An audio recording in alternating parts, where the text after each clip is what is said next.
kõik veidrad mehed on tulnud Tinderist. Nii et meie seal kolmekesi istume, põlved koos, üliväikse vahega. Need rõvedad küüned lendavad. Ja siis ma mõtlesin, et kas mina olen üksinda nagu noor neiu seal kahe mehe vahel, et kas see on nagu minu meelest ainult imelik. Inimestele üldiselt meeldib rääkida enda elust. Et mina olen see, kes kirjutab ja algatab. Ma isegi mõtlen, et appi, et kui ma kirjutaks enam, kas ta kaoks päris ära. Kas ma olen ainus, kellel see 2026 aasta on nagu meeletult keeruline olnud?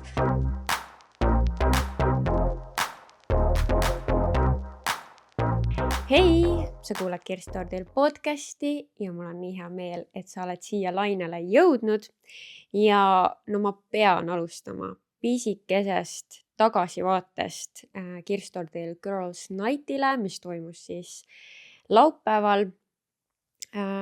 Ja ma ei hakka nagu väga pikalt peatuma, aga ma lihtsalt natuke pean sellest rääkima, sest see oli minu jaoks nagu nii suur saavutus, et ma viisin enda visiooni ellu ja seda vaatamata mingisugustele raskendavatele asjaoludele, nagu minu tervis või taustal olevad mingid emotsionaalsed raskused, et vaatamata kõigele sellele see üritus kukkus välja täpselt nii, nagu ma soovisin ja see tagasiside oli ka ülimalt positiivne, et nii paljud tulid veel rääkima ja kuidagi üldse hästi mõnus vibe oli õhus.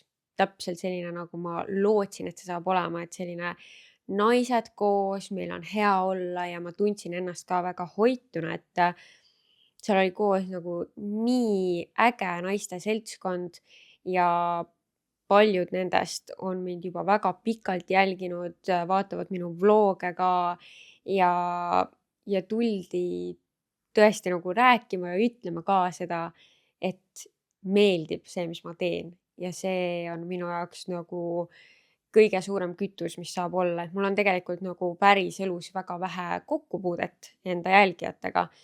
Eesti inimesed ka, et ma usun, et tegelikult nii mõnedki inimesed on mind ikka kuskil tänaval näinud, aga lihtsalt ei julge ju rääkima tulla, ehk siis mul on tõesti väga vähe seda kokkupuudet.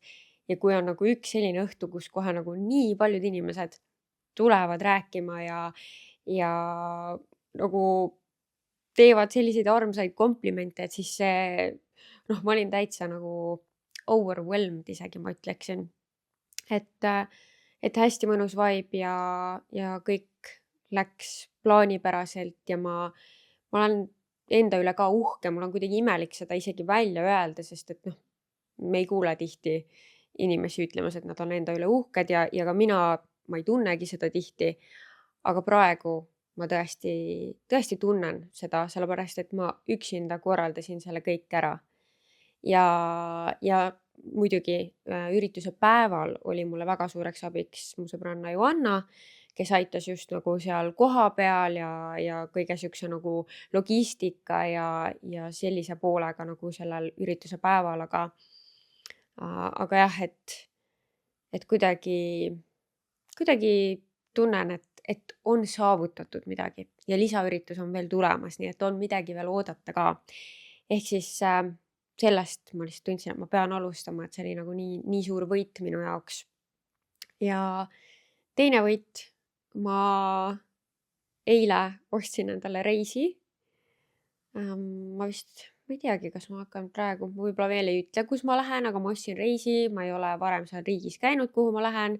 Ma lähen üksinda, et ma küll ideaalis oleks tahtnud mõne sõbrannaga koos minna, aga keegi ei saa minuga tulla ja ma kuidagi alguses tundsin, et võib-olla, et see on nagu takistav asjaolu ja nagu mõtlesin, et võib-olla ma siis ikkagi ei lähe, aga kuna ma nagu mitte ühtegi teist takistavat asjaolu ei leidnud, siis ma otsustasin, et ma pean minema, et nagu mis mind siis takistab, miks mitte minna, ma tahtsin öelda, miks ei minna. Ja ma ei leidnud piisavalt põhjuseid, nii et ma lähen. Nii et jah, nüüd mul on mida oodata kindlasti ja mis ei ole olnud tore, on see, et mul on reaalselt nädal aega kestnud nohu. Täna ma arvan on viimane päev, kus ma üldse nagu tunnen natukene mingisugust nohu jäänust veel, et ma arvan, et homseks on läinud lõpuks. Aga ma ei ole saanud korralikult trennis käia ja üldse haige olla ei ole tore. Nii et nüüd ma olen jälle oma vitamiinidega tublim ja loodan, et ma ei pea nüüd kohe mõnda aega haige olema. Aga räägime tänastest toetajatest. Kõigepealt on meil siis mõnnakas.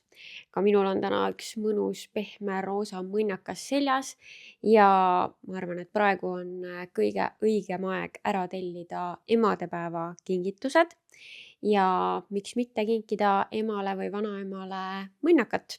Et neil on siis nii erinevat värvi mõnnakaid kui ka temaatilised superemps ja supervants mõnnakad. Et selline mõnus kingitus ja seda tegelikult saab kanda ükskõik mis aasta ajal, et talvel on sellega mõnus kodus sossutada ja Eesti suvel kipuvad need õhtud ikkagi jahedaks minema, nii et saad õhtul sellega, ma ei tea, terrassil istuda, lõkke ääres istuda, et selline mõnus, pehme kallistus justkui. Ehk siis kasuta koodi Kaisa, sellega saad mõnnaka lehel –15% ja ühele häälsõnumi saatjale läheb siis ka üks mõnus mõnnakas. Teiseks toetajaks on meil Heavenly limonaad ja minul on siin nagu ikka Summer Peach maitse, aga reaalselt igal pool, kus ma nüüd käin ja kui vähegi tuleb see Heavenly jutuks, ma võtan tihti endaga kaasa, kui ma kuskile külla lähen, siis nüüd ma sain jälle kinnitust sellele, et see pirn on ikka väga paljude inimeste lemmikmaitse. Et ma käisin nüüd veel ühel sõbrannal külas, mitte seesama, kelle juures ma eelmine kord käisin ja eelmine nädal rääkisin sellest, vaid teine sõbranna ja tema sõbrannad. Ja seal tuli ka jutuks see Heavenly'st, ma võtsin nendega kaasa ja kõik ütlesid, et see pirn on imehea. Nii et võtta näpust, minul on see peach lemmik, aga tõesti, ega see pirn on ka väga-väga hea ja see on kiiresti osutunud väga paljude inimeste lemmikuks. Nii et ma soovitan kindlasti proovida ja ühele häälsõnumi saatjale läheb siis ka kasti täis Heavenlyt. Kolmandaks toetajaks olen mina ise, ehk siis panin siia väikse meigipakikese kokku. Siin on sees erinevaid Catrice'i meigitooteid, näiteks selline nunnu roosa kreempõsepuna, selline huulevärv, lauvärvi duo ja siis selline shimmer lip balm. Ja neid kõiki saab panna siis sellise väikese võtmehoidja külge, et saad endale näiteks siis võtme külge panna kas siis huuleläike või mingisuguse glitter stick'i, et ise saad valida. Ehk siis sellised Catrice'i meigitooted. Ja täna tuleb meil selline segasumma suvila episood, sest et ma ei ole neid voice ette kuulanud, et muidu ma ikkagi tihti selekteerin need ette, et saaks kuidagi teemade kaupa neid jagada ja et oleks nagu selline ühtsem. Aga tänaseks ma mõtlesin, et teeme vahelduseks nii, et mina kuulen ka neid esimest korda ja vaatame, mis siit kokku tuleb. Tere Kaisa, mis värk on sellega, et inimesed nüüd, kui on olemas ChatGPT, ei oska enam üldse ise mõelda või oma mõtteid kirja panna? Mind ajab nagu täiega närvi see, kui keegi saadab mulle mingisuguse sõnumi ja ma saan aru, et see on ChatGPT-ga tehtud ja isegi mitte nii, et ta oleks nagu üritanud seda varjata, vaid nagu kogu see sõnastus ja näiteks ChatGPT kasutab seda pikka nagu dash'i. Ühesõnaga, mina, kui ma saan mingeid sõnumeid, mis on nagu ChatGPT-ga tehtud, mul on mulje, et inimest üldse ei huvita või ta ei taha enam ise mõelda või nagu okei, ma ise kasutan ka ChatGPT-d, aga näiteks kui mul ongi vaja mingit kirja saata, siis ma vaatan, mis ChatGPT ütleb ja panen nagu selle põhjal enda vastuse kokku. Aga see nagu, kui lihtsalt lastakse mingil masinal kirjutada, absoluutselt ei tekita tunnet, et ma tahan selle inimesega suhelda. Jah, eks see on tõesti nagu selline pandeemia, see ChatGPT kasutamine. Ja ma ise kasutan ka, aga kindlasti pigem sellise abivahendina, et minu jaoks on ka nii äratuntavad nüüd nagu need ChatGPT sõnastused, lauseehitused, sõnakasutus, et tõesti tajud kohe ära, kui see on nagu selle poolt kirjutatud ja inimene pole sinna ise üldse oma mõttetööd sisse pannud, ehk siis ma ka ise ei taha seda sama nagu teha, ehk siis võib-olla vahel lasengi kirjutada midagi valmis ja siis muudan seal ise mingisugused asjad ümber. et ma nagu saan aru sellest, miks seda kasutatakse, teinekord sul on raske sõnadesse panna midagi, mida sa tahad edasi anda. Teatud olukordades ma usun, et see on väga tore abimees, aga ma olen nõus, et seda on hakatud ilmselt nagu liigselt kasutama. Ja noh, jah, ma nagu loodan, et see ei lähe liialt inimeste nagu omavahelisse suhtlusesse, see ChatGPT. Et okei, mingid töömeilid võib-olla või midagi on ju, aga noh, et sõbrannale ikka ei saada ju ChatGPT poolt kirjutatud kirja. Et noh, jah. Aga no mis sa sellega teed? Ega sellega ei ole väga midagi teha.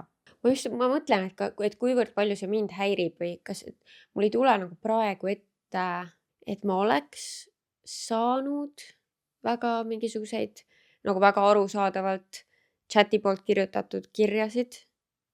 Midagi võib-olla on ikka ette tulnud, aga mul ei tule praegu ette. Et mul ei tule ka meelde seda mingit emotsiooni, et noh, et kui ma saan näiteks ütleme mingi siukse meili, et kas see tekitab mus nagu mingit negatiivset emotsiooni või see on rohkem minu jaoks selline, et ta kasutas chati. Nojah, et eks see seda ikkagi mõjutab, et sa saad aru, et sinna on siis vähem panustatud. Noh, ma tahtsin öelda vähem effortit pandud siis inglise keeles, aga et natuke laisema mulje jätab see kindlasti, jah. Tšau Kaisa, mul on nii hea meel, et sa oled loonud selle häälsõnumi saatmise variandi, sellepärast, et tihti mina ei viitsiks kuskile trükkida, kirjutada pikalt või luua mingisugust juttu, et nii on tõesti palju mugavam. Ja kuna ma sinu igat podcasti kuulen, siis ma otsustasin ka enda lookese või sellise küsimuse teele panna. Nimelt mul on 25-aastane sõbranna, nagu ma isegi, ja tal on olnud varasemalt 2 püsisuhet ja mõlemad on kestnud kuskil aasta, üks natuke vähem, teine rohkem. Aga kõik sellele järgnevad teemad või suhtlused, ka nagu väga lühiajalised, on meestega olnud väga-väga veidrad. Nimelt need inimesed, kes on talle nii-öelda teele sattunud, on nagu kuidagi väga imelikud või et isegi kui algul suheldes tundub inimene normaalne ja me sõbrannadega vaatame, et jaa, et pildid on normaalsed, jutt on normaalne, kirjutab, ma ei tea, grammatiliselt korrektselt, siis ikkagi lõpuks näiteks kohtudes või edasi suheldes tuleb välja, et see inimene on nagu väga veider. Ja ma ei mõtle üldse mingeid pisiasju, vaid nagu täiesti suuri asju, et et küsitakse rahalaenuks või siis, et näiteks üks meesterahvas tuli minu sõbranna linna. Alguses me mõtlesime, et tore, et naisterahvas ei pea ise kuhugi reisima, et mees tuleb ise date'ile minna. Ja nad tahtsid minna siis sööma, neil oli kokku lepitud söömine. Mu sõbranna oli ennast kenasti valmis settinud ja siis see noormees kirjutas talle, et kas mu sõbranna saab talle bussi peale vastu minna. Algul ta mõtles, et veidi veider küll ja just autoga mainis see noormees, et kas ta autoga saab talle vastu tulla. Ja mu sõbranna alguses mõtles, et et okei, mida iganes, läks talle küll jala vastu, aga läks siiski. Ja siis see meesterahvas tegi näiteks plaanid täiesti ümber, ütles, et me võiks hoopis ujuma minna nagu merre, kuigi mu sõbranna oli valmistunud selleks, et nad lähevad õhtusöögile ja jutt oli viisakast kohast, mitte mingisugusest Hesburgerist. See selleks. Siis peale seda tal on olnud ka selliseid mehi, kes näiteks laabombivad ja samal õhtul kirjutavad juba talle, et kui väga nad teda armastavad, või siis mõned mehed nagu kirjutavad lihtsalt väga suuri perverssusi, et iga noormees või iga mees üleüldiselt erinevas vanusrühmas ka on olnud nagu nii veider, et lihtsalt tekib juba küsimus, et kuidas tema otsa nagu satuvad või tema satub õigemini selliste meeste otsa, et nagu vaatame oma sõbrannat kui nagu ülitoredat, ilusat, armast, tarka inimest, tal on 2 kõrgharidust, ta käib reisimas, ta käib palju trennis, tal on meeletult nagu hobisid ja ta on nii armas ja tore inimene ja ta eelnevad kaaslased olid ka nii toredad, aga kõik need, kes praegu tema juurde sattunud on väga-väga veidrad. Ehk siit sulle küsimus, mida sa soovitaksid minu sõbrannal ja mida sa soovitaksid meil kui sõbrannadel, et teda toetada? Sest meil ümberringi kõigil on olnud vähemalt 2+ aastat kaaslased, aga tema siis satub ainult selliste veidrike otsa. Nii et mida sa meile kõigile soovitaksid?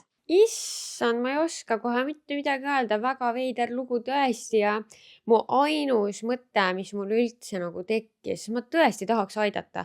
Mul on siuke tunne, et ma tahaks aidata, see tundub nagu nii imelik olukord. Aga selle info põhjal, mis ma sain, siis ainus mõte, mis tekkis, oli see, et kas need või kõik veidrad mehed on tulnud Tinderist. Sest nii palju ma olen kuulnud, et sinna Tinderisse on jäänud pigem mingisugused huvitavad inimesed. Noh, nagu sõbrannadelt või kuskilt niimoodi nagu mujalt olen kuulnud seda. Või kas need on kõik mehed nagu kuidagi erinevat moodi siis sattunud kaada teele, et noh, siis on nagu tõesti nagu väga veider. Siis teine mõte, mis tekkis, et äkki su sõbranna, noh, ma ei tea ju, et miks need eelnevad normaalsed suhted lõppesid, aga et noh, et kui ta sai sealt haiget, siis ta äkki nagu üritab väga kramplikult vältida mingit kindlat tüüpi mehi näiteks või mingit kindlat iseloomujoont, et justkui nagu vältida haiget saamist ja siis läbi selle kuidagi ta jõuab veidrikuteni, aga see on ka nagu selline, noh, ma lihtsalt mõtlen midagi välja, sest tegelikult ma ju, noh, ma ei tea üldse piisavalt, mul on nagu päris vähe infot. Ehk siis nagu lihtsalt see oli nagu väike mõttekäik, mis tekkis, aga on ka võimalus, et lihtsalt meie ümber on väga palju imelikke mehi. See on ka võimalus. Ja ega ma muud ei oskagi öelda, kui et lihtsalt nagu külma närvi ja ikkagi, et säiliks see lootus, et kuskil on see tema inimene ja küll see tema inimene siis ka ta üles leiab. Et vahel on nii, et millegipärast on elus vaja neid nõmedaid ja halbasid kogemusi. No vot, veel ei tea siis mille jaoks, kas selleks, et ta oskaks üks päev hinnata seda õiget ja toredat inimest või on mingid õppetunnid vaja saada enne või ma ei tea ka. Aga sõbrannadena, no mis sa saadki, sa saad lihtsalt olemas olla, kuulata ära ja kuidagi pakkuda võib-olla mingit lootust, noh, kas või siis selle najalt, et sõbrannadena teil on normaalsed mehed, ehk siis ju peab olema neid normaalseid mehi veel. Et noh, näe, kui meil siin on, no küll on neid veel kuskil ja leiad sina ka. See on vist nagu see, mis mina teeksin selles olukorras. Et see on, mis ma Maaritile näiteks ka olen öelnud, kui meil on varasemalt olnud nagu meestest mingit juttu ja noh, Maaritil on olnud nagu elus päris palju veidraid ja negatiivseid kogemusi, et noh, siis ma ikka nagu toon talle seda üles, et aga sul on ju palju sõbrannasid, kellel on ägedad mehed. Et kuskilt on nad need mehed leidnud. Et võib-olla seda meelde tuletada, kui see peaks aitama, ma ei tea, aga tõesti, väga imelik ja sa võid mind kursis hoida. Et kas vahepeal on veel olnud mingisuguseid veidrikke või äkki on nüüd selle aja jooksul, sest et see tuli juba mõnda aega tagasi see poiss, et äkki on ta hoopis kellegi toreda leidnud või äkki te olete jälile saanud mingile mustrile, miks on nii läinud. Igal juhul võid tulevikus voice'i saata, kui on mingeid update'e. Kuulasin just sinu seda tööepisoodi ja mul tekkis siuke huvitav küsimus või mõte, mis mul just tööl alles juhtus. Meil on tööl siuke ülipisike puhkeruum, seal on reaalselt 2 diivanit, et diivanid on üliväikse vahega, et kui inimesed seal istuvad, siis nad on reaalselt üksteisega põlved koos. Ja inimesed seal mingid söövad, räägivad veits juttu, vahetavad riideid, mis iganes. Et ta ei ole otseselt nagu garderoob ega mingi söögiruum, aga lihtsalt siuke väike puhkeruum. Ja istusin seal mingi paar nädalat tagasi. Istusime seal 3-kesi. Üks on 40-ndates mees ja siis on veel üks meesterahvas. Ja üks 40-ndates mees täiesti suvaliselt võtab oma jalanõud ära, siis ta võtab oma sokid ära. Ma ei tea, ma lihtsalt nagu pilk jäi peale kuidagi, et tal olid väga hirmsad pikad sellised varbaküüned, et juba siis hakkas väga rõve. Siis ta võttis kotist välja need küünetangid ja hakkas oma küüsi lõikama. Nii et meie seal 3-kesi istume, põlved koos, üliväikse vahega. Ta need rõvedad küüned lendavad. Ja siis ma mõtlesin, et kas mina olen üksinda nagu noor neiu seal 2 mehe vahel, et kas see on nagu minu meelest ainult imelik või kas see tegelikult on okei. Et võib-olla mina olen liiga õrn ja mõtlen, et see on nagu veits siuke privaatsem tegevus, et see ei ole ju midagi nagu hullu selles mõttes, aga ikkagi, et ma tahaks sinu arvamust sellest kuulata, et kas sinu meelest on nii okei käituda või see peaks ikkagi mingi privaatne tegevus olema, mida sa oma kodus teed või kas või lähed mingi vetsu või kuhugi ja pärast need küüned vedelesid seal maas lihtsalt. Väga rõve minu meelest. Oh my god, ta ei koristanud neid ära ka. Issand, kui imelik. Muidugi see on imelik. Mis maailmas sa oma töökaaslaste juuresolekul puhkeruumis küünetangidega hakkad oma küüsi lõikama ja siis sa jätad need sinna vedelema. ei. See on kõik super imelik, vaata küünte lõikamine võiks jääda koduseinte vahele või siis vähemalt selliste seinte vahele, kus ei ole inimesi peale sinu elukaaslase. Jah, elukaaslase juuresolekul küünte lõikamine on absoluutselt normaalne, võib-olla ka pereliikmete juuresolekul, aga sul peab olema nendega väga lähedane suhe ja üldse selleks peab ikka mingi põhjus olema, miks sa pead näiteks oma mingi tädi juuresolekul oma küüsi lõikama näiteks, noh, suva näide. Et nagu, mida? Ju. Ei, ma ei taha näha, kuidas keegi oma varba küüsi lõikab. Ja veel vähem, need lendavad seal ja sa istud seal põlved koos. Ma ei taha ju kellegi teise küünega kokku saada. Kui õudne. Kui õudne. hei Kaisa, kuulan hetkel sinu viimast podcasti, kus kohas räägid siis suhetest ja sellest siis, et üks osapooltest on teinud siis selle esimese sammu. Tahtsin saata sulle ka enda loo praeguse elukaaslasega, et sain siis temaga või noh, nii-öelda esimesed kokkupuuted olid meil siis liikluses, kuna ma ise töötan siis patrullpolitseinikuna, et enne nii-öelda tuttavaks saamist siis saime 2 korral nii-öelda puutusime liiklusalaselt kokku, mitte midagi kriminaalset, lihtsalt nii-öelda tavapäraste kontrollide käigus. Ja juba sellel ajal jäi ta siis mulle silma, kuid ei otsinud teda siis nii-öelda kuskilt sotsiaalmeediast üles, et tundus natukene veider. Mõni aeg hiljem siis tegin endale Tinderi, kuna olin siis selleks ajaks juba mingit aega vallaline olnud, siis otsustasin, et annan siis nii-öelda Tinderile ka võimaluse ja vaatan siis seal natukene ringi. Ja seal ta siis oli. Mõned nii-öelda hetked hiljem avastasin siis tema sealt ja ei kahelnud hetkekski, panin talle kohe sealt like'i ja mõni minut hiljem tuli sealt match ja otsustasin talle siis esimesena kirjutada. Ütlesin ka talle, et ei oleks arvanud, et tegemist on vaba noormehega ja sellest hetkest saadik hakkasime me suhtlema ja mõni aeg hiljem saime just juba paar ja praeguseks hetkeks oleme juba peaaegu paar aastat koos olnud. Vau, no vot ja näete, kus mina tegin Tinderit maha ja tegelikult see võib ikkagi väga toredate asjadeni ka viia. No ma tean tegelikult, et päris paljud inimesed on oma kaaslased leidnud Tinderist. Aga lihtsalt viimasel ajal ma ei ole väga palju head kuulnud selle äpi kohta, aga no vot, näed sa siinkohal, see tõi kokku inimesed. Issand, kui huvitav, mõtle, sa oled politseinik, kes siis liikluses pead kedagi kinni. No jah, inimesed ju kõik ikka muidugi nagu selles suhtes, et kui keegi on nägus, ikka ju vaatad, kena mees. Ja vot niimoodi. Sest jah, ma mõtlesin ka, et nagu, et noh, see oleks vist olnud ju nagu veider. Või kas on veider või? Et sa oled politseinik, sa teed kontrolli. Sorry, vaata, ma ei ole liikluses, ma ei sõida autoga. Mis see tavapärane kontroll üldse nagu tähendab, et noh, et küsitakse mingeid dokumente või asju või? Et jah, et siis sa ju näed ta nime, on ju, ehk siis see oleks ilmselt nagu imelik, kui sa pärast nagu selle otsita siis ülesse, sest et sa justkui kasutad oma töökohta ära selleks, et kedagi nagu üles leida.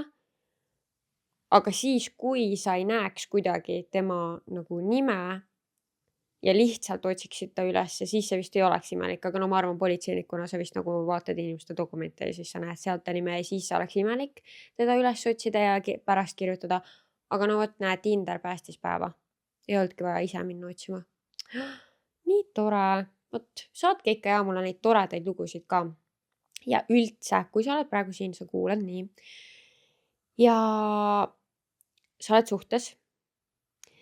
Siis teate, mul hiljuti seal ühel kokkusaamisel tüdrukutega tuli selline mõte, et võiks teha episoodi, kus võtaks ette voice'id, noh selleks on vaja, et teie neid saadaksite, kus keskenduks rohkem sellele, et suhted, mis on tulnud läbi mingisuguste raskuste, aga olete siiamaani koos ja tulnud läbi nende raskete aegade, et kuidas te tulite läbi mingisuguste probleemide, tülide, mingite murekohtade ja kuidas te olete jõudnud nagu tänaseks päevaks sinna, et on tugev suhe. Et ma arvan, sellest praegusel ajal räägitakse pigem vähe, et toimivad suhted ei pruugi tähendada seda, et nagu kõik on olnud algusest peale ainult rainbows and sunshine, on ju. Et ma arvan, tegelikult on päris palju suhteid, kus on olnud mingisuguseid katsekivisid, aga nendest on üle tuldud ja selle võrra on see suhe tugevam. Ehk siis võib-olla, kes on käinud baariteraapias ja see on aidanud, võite saata voice'i või lihtsalt üldse nagu mingeid selliseid kogemusi, et mis oli üks hetk mingi väga suur probleem, mis tänasel päeval üldse enam ei ole näiteks. Või kuidagi nagu tahaks just rääkida sellest, et ei pea olema see, et tuleb probleem, viskan selle kõrvale ja hakkan uut inimest otsima enda kõrvale. Et ma usun, et head suhted võivad ka vajada omajagu tööd ja vaeva, et jõuda sinna heasse kohta. Jah, ühesõnaga midagi sellist ma mõtlesin, kui see kuidagi sinuga resoneerus, siis pane aga voice teele. Hei, must Tohali räägib siis suhtest oma emaga, ehk siis ühesõnaga, kui mu vanemad mingi paar aastat tagasi lahku läksid ja mu emaga elama jäin, siis sellest ajast peale mu suhe emaga nii kahtlaseks muutunud, et ma olen ise hästi siukene rahulik inimene ja mulle meeldib, kui inimesed räägivad nii-öelda pehmelt minuga, ma saan aru kõigest, ma olen väga viisakas inimene ja nagu mulle ei meeldi üldse ärrituvad inimesed ja mu ema on just nagu väga ärritav inimene. Ta nagu, no mul on vahepeal tunne, et ma olen rohkem mature kui tema ja me lihtsalt ei saa vahepeal absoluutselt läbi ja meil on nagu nii haiged tülid. Nagu, mul on siuke tunne, et ta vahepeal manipuleerib minuga. Ta tõmbab täiesti väiksest asjast nii suur asja, et see on nagu ebareaalne. Ja lihtsalt ongi nagu hästi keemasüttiv inimene hästi kiiresti ja mulle üldse ei sobi see. Me ei saa üldse kuidagi läbi ja see on läinud nagu nii hulluks. Ja ma olen näinud reaalselt õudusunenägusid temast nagu ja siis ma ei julge teda enam nagu vaadata või nagu mul on nagu kõhe. Sest mul on need õudusunenäod olnud nii pikka aega. Need ei ole nagu igapäevaselt, aga lihtsalt vahepeal tulevad ja ma ei tea, ma käin trennis ka ja üleüldiselt ma nagu trennis ka venitan pikalt, et ma ei peaks koju tulema, sest et mul nagu kas just kartusega nagu ebamugavus tulla siia. Ma ei oska seletada ja mulle üldse ei meeldi. Ma vihkan seda olukorda, ma ei taha, et see kestaks. Ma olen mõelnud, et äkki ma peaks nagu lihtsalt rääkima temaga, aga deep down ma tean, et see reaalselt ei muuda mitte midagi. Nii, ma ei tea, kuidas käituda, mida teha. Õnneks ma loodan, et ma äkki saan järgmine aasta ära, aga ma pean ikkagi kannatama selle ära ja ma ei tea, kuidas. Nii kahju kuulda seda, et mina teen nagu mingeid oletusi, ma ju tegelikult nagu seda täit olukorda ja kõiki detaile on ju ei tea, aga lihtsalt mõte, mis mul tuli, et võib-olla peale seda, kui su vanemad lahku läksid, siis su emal kadus võib-olla kas mingisugust teatud sorti turvatunne või tunne, nagu tal oleks kontroll oma elu üle ja siis ta suunab need tunded nagu valesse kohta ja üritab, ma ei tea, kas siis sind väga kontrollida või kuidagi elab välja suhtes sinuga oma mingeid frustratsioone võib-olla kas enda elu osas, valikute osas või rahulolematust üldse. Ma tegelikult ei tea, vaata, ma lihtsalt pakun mingeid asju. Et kahjuks ma arvan, seda juhtub tihedamini, kui sa oskaksid arvata, et lapsed on oma vanematest täiskasvanulikumad või isegi saavad võib-olla vahel mingitest olukordadest paremini aru, kui nad täiskasvanud. Ja vahel sinna ei olegi midagi teha, aga vahel üks väga aus vestlus võib midagi muuta, et senikaua, kui sa kodus elad, siis ma ütleksin, et anda võimalus sellele vestlusele ja võib-olla natukene ka kasutada ChatGPT abi, et kuidas seda vestlust pidada nii, et su emps ei läheks kohe nagu kaitsesse või lukku, et kuidagi nagu läheneda leebelt sellele teemale, aga samas väljendada oma tundeid. Et sa tunnedki, et sa ei taha kodus olla et sa ei tunne, et sa tahaksid talle usaldada midagi, et nagu kogu aeg on selline mingi pinge õhus, et sa tahaksid, et seda pinget ei oleks, et oleks mõnus olla kodus, et kuidagi äkki see paneb ikkagi kuskilt otsast teda mõtlema. Aga jällegi ma ei ole sinu olukorras, nii et ma ei tea täpselt, kuidas see kõik välja näeb. Ja ega kõige rohkem, mis sa teha saad, on lihtsalt proovida üle elada see aeg, proovida lasta see endast mööda ja teadvustada endale, et see asi ei ole sinus, et su emal on mingisugused enda teemad, mida ta paraku elab sinu peal välja ja et säilitada ise selline rahu ja positiivne suhtumine, et see on see, mis sina saad teha. Ega väga palju rohkem ei saa teha, kui just võib-olla see vestlus siis. Aga ma soovin sulle kõige paremat ja loodan, et see suhe emaga, raske suhe emaga liiga laastavalt sulle ei mõju. Hei Kaisa, minul on selline mure, et ma olen väga halb small talkides ja mulle nagu üldse ei meeldi need ka. Ja ma ei tea nagu, kuidas sellest paremaks saada või et ma ei tea, ühesõnaga näiteks kas või tööl. Ma tunnen, et ma nagu tahaks inimestega vahepeal rääkida või näiteks, ma ei tea, mõnikord mõne töökaaslasega jalutan nagu töölt kodu poole, siis tahaks nagu millestki rääkida, aga siis on nagu nii awkward vaikus ja ma ei oska nendest mitte millestki rääkida peale töö. Aga mõnega nagu mul ei ole, ei taha kogu aeg nagu ühest ja samast asjast rääkida ja siis mul on nagu mõtted otsa ma olen alati hästi pinges siis, kui ma pean inimesega, keda ma nagu ülihästi ei tunne, rääkima. Sest et mul lihtsalt ei ole teemasid ja ma tunnen ennast nii ebamugavalt, aga samas ma tunnen, et kui on lihtsalt see vaikus siis ka nagu on ebamugav. Samas ma nagu tahaks jätta endast muljet inimestele, et ma olen tore inimene ja et inimesed tahaks minuga suhelda, aga samas nagu kui ma ise kuidagi ei oska inimestega suhelda, siis nad ju ei taha minuga suhelda. Või nagu ma vaatasin, et kui inimene ise räägib minuga, küsib, väga hea meelega nagu räägin ja võin mingit teemat aretada.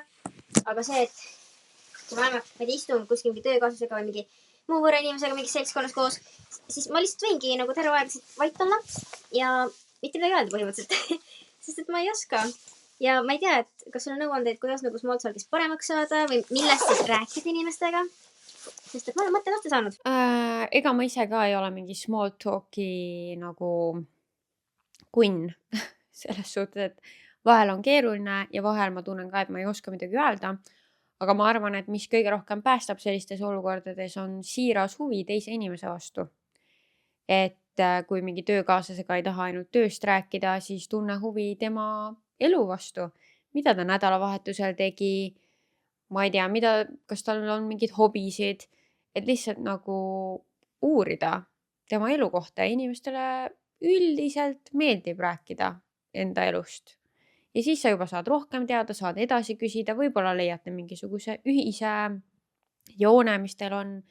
Et ega muud moodi see asi ei toimigi, kui et huvi teise inimese vastu ja siis julgelt küsimine, ma arvan.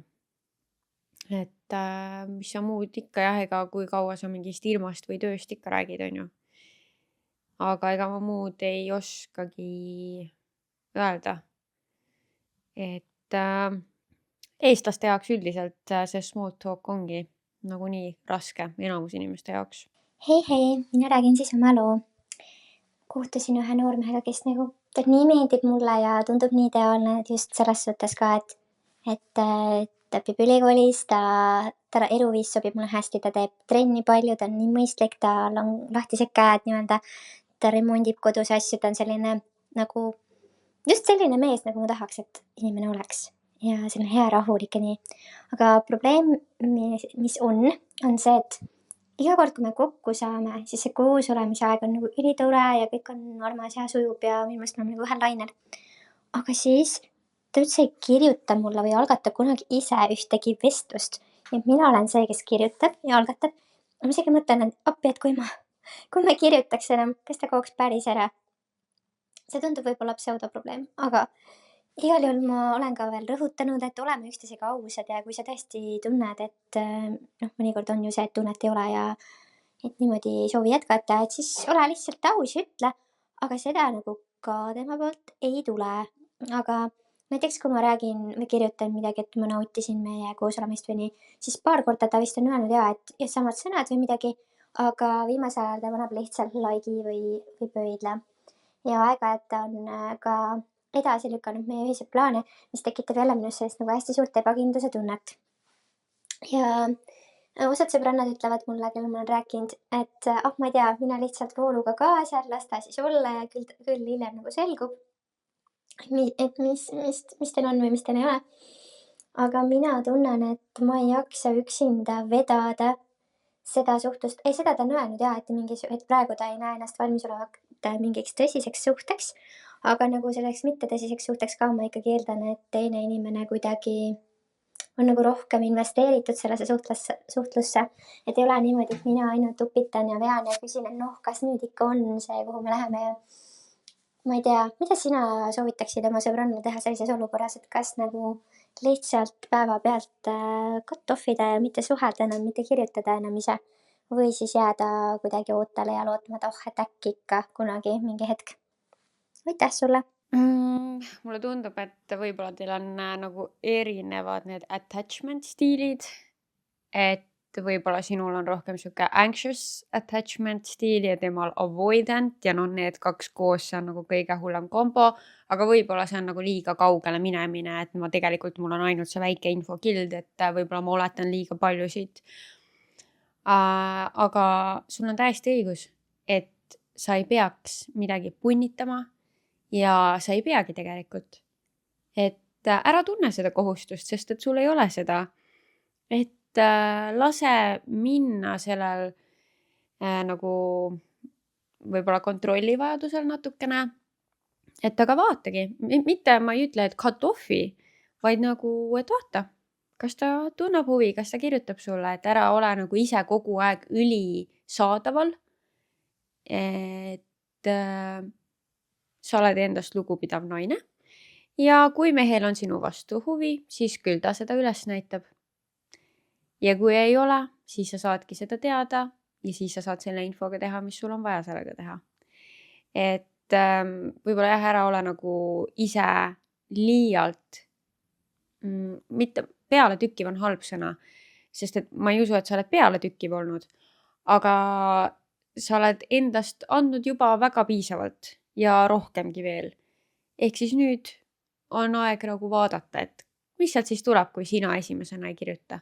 Et vaata, lase elul minna. Et anna see kontroll justkui käest ära ja usalda elu. Et kas ta kirjutab sulle ja kui ei kirjuta, siis nagu ma ütlesin, siis see on see vastus, mis sul on vaja. Ja kui kirjutab, siis noh, selles suhtes nagu mina ilmselt sinu olukorras täitsa kohe mõnda aega lasekski temal algatada seda suhtlust, et noh, ma loodaks siis, et ta ikkagi kirjutab sulle, kui sa ise ei kirjuta ja siis veel nagu mõned järgnevad korrad ka, et tal ei oleks seda tunnet, et see Pihv nagu nii kirjutab mulle ise. Et las tal olla see tunne, et ta peab ka nagu pingutama. Et see oleks see nõuanne, mis ma sulle annaks. Hei Kaisa, ma tahaks võib-olla küsida või arutada siis selle aasta teemal, et kas ma olen ainus, kellel see 2026 aasta on nagu meeletult keeruline olnud igas valdkonnas. Näiteks ma olen väga palju nagu rinda pistnud vaimse tervisega viimased 3 kuud ja kuidagi kõik teemad on nagu mega üleval.